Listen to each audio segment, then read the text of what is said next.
Assalamualaikum warahmatullahi wabarakatuh dan salam sejahtera. Topik yang ingin saya bincangkan ini ialah berkenaan dengan topik, bolehkah kita menjadi jutawan apabila kita berumur 60 tahun kelak, uh, dengan membuat pinjaman ASB? Jawapannya boleh. Tetapi kita perlulah berdisiplin dengan menyimpan duit. Sebagai contoh, katakanlah sekarang ini kita berumur 25 tahun, 25 tahun sekarang umur kita, dan andaikan kita mempunyai pendapatan bulan gaji sebanyak RM2,500 sebulan. Jadi jika sekiranya kita meminjam daripada bank sebanyak RM50,000 untuk membeli ASB untuk tempoh 10 tahun, jadi kita perlu membayar sebanyak RM513 sebulan untuk tempoh 10 tahun. Jadi RM50,000 ini, jika kita pinjam sekarang daripada bank dan kita biarkan di dalam ASB selama 35 tahun, walaupun setelah kita habis bayar selama 10 tahun kita buat pinjaman, bila kita berumur 35 tahun kita akan selesai bayaran pinjaman ini, dan kita biarkan, jangan kita keluarkan langsung dividen. Jadi apabila kita berumur 60 tahun, RM50,000 ini akan menjadi lebih kurang sebanyak, dengan anlayan katakan dividen tahunnya adalah 500 tahun. Jadi RM50,000 yang kita pinjam ini, waktu ini, selepas 35 tahun, ia akan menjadi sebanyak RM275,000. Kita biarkan, jangan kita keluarkan sehingga umur 60 tahun. Dan apabila kita berumur 35 tahun, selepas 10 tahun tadi, apabila RM50,000 tadi selesai kita bayar hutang di bank, kita pinjam lagi ASB dengan bank sebanyak RM100,000. Dan katakanlah kita membuat pinjaman ini untuk tempoh 15 tahun. Jadi kita perlu membayar sebulan sebanyak RM753. Jadi pada ketika ini, mungkin gaji kita, pendapatan kita bulanan sebanyak RM3,700. Jadi sekiranya kita letakkan sebanyak 20% daripada gaji kita ini untuk membayar hutang ASB, jadi kita dapatlah lebih kurang sebanyak RM753 sebulan. Jadi kita bayar hutang untuk selama 15 tahun. Jadi RM100,000 ini yang kita pinjam apabila kita berumur 35 tahun, dan kita biarkan di dalam bank selama 25 tahun, iaitu 35 tahun kita pinjam, yang kita biarkan di dalam ASB selama 25 tahun. Apabila kita berumur 60 tahun,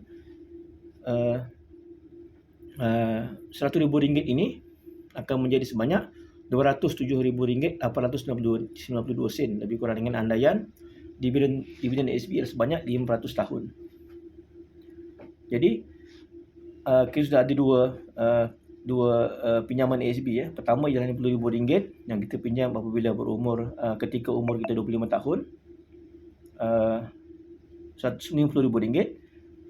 Selesai kita bayar hutang pada umur 35 tahun, kita pinjam lagi sebanyak RM100,000 untuk membeli ASB untuk pinjaman tempoh selama 15 tahun.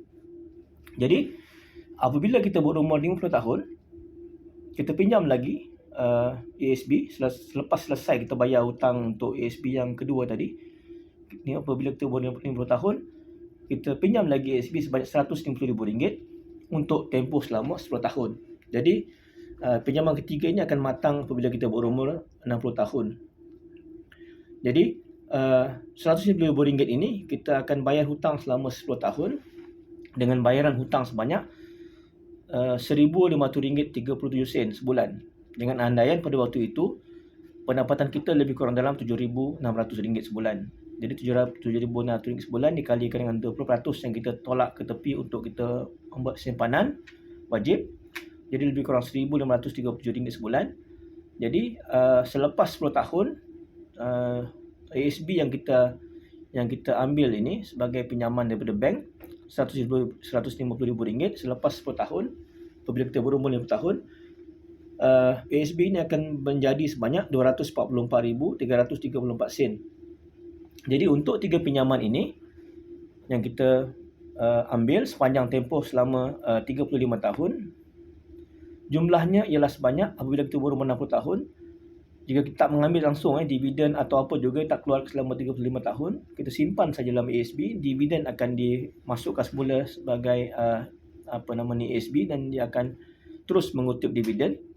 Jadi selepas 35 tahun, apabila kita berumur 60 tahun, kita akan ada sebanyak RM728,000 dalam ASB dan dicampurkan dengan EPF kita pada ketika itu umur 60 tahun, mungkin EPF kita berjumlah sebanyak 300 atau 400 ribu ringgit dalam simpanan kita, atau mungkin 500 ribu ringgit. Jadi kita sudah ada 1 juta apabila kita berumur 60 tahun dengan hanya menyimpan di dalam ASB dan juga dan juga duit daripada EPF atau dalam HP kita.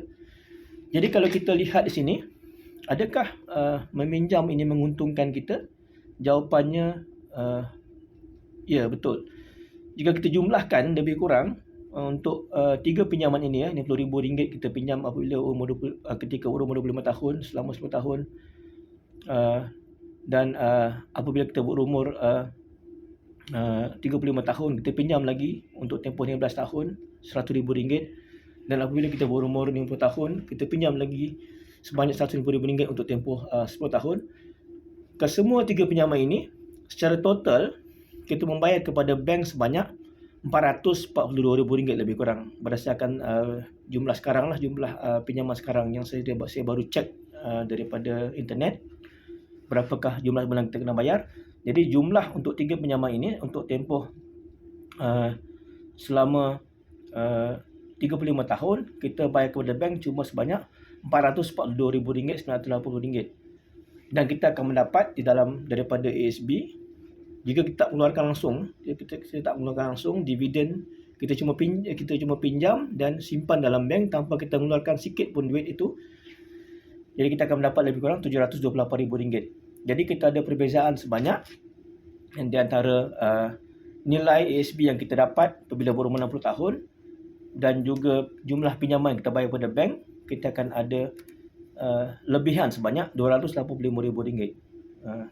Perbezaan antara jumlah kita bayar kepada bank dan juga jumlah kita dapat daripada ASB sekiranya kita tak mengeluarkan langsung duit daripada dividen ASB selama 35 tahun. Dan dicampurkan dengan mungkin kita ada mungkin RM300,000 atau RM400,000 EPF apabila umur 60 tahun. Jadi kita akan sudah ada sebanyak 1.2 juta atau 1.3 juta tunai. Jadi bagaimanakah cara untuk kita berjaya dalam menyimpan? Pertama sekali, apabila kita berumur 25 tahun, kita mula bekerja, kita perlu mengawal perbelanjaan kita. Janganlah kita membeli kereta baru atau membeli barang-barang yang mahal. Jadi kita utamakan juga untuk menyimpan sebanyak 20% daripada gaji kita untuk kita menabung untuk di hari tua. Jadi sebagai penutup, tidak mustahil untuk kita menjadi jutawan dengan cara meminjam daripada bank untuk membeli ASB atau menyimpan ASB, dengan syarat kita perlu disiplin untuk menyimpan dan juga disiplin dalam berbelanja bulanan, supaya kita tidak berbelanja dengan perkara-perkara yang mungkin tidak perlu. Jadi kita utamakan untuk menyimpan sebanyak 20% daripada gaji kita atau pendapatan kita bulanan kita untuk menyimpan. Sekian, selamat menyimpan. Salam sejahtera. Wassalamualaikum warahmatullahi wabarakatuh. Terima kasih.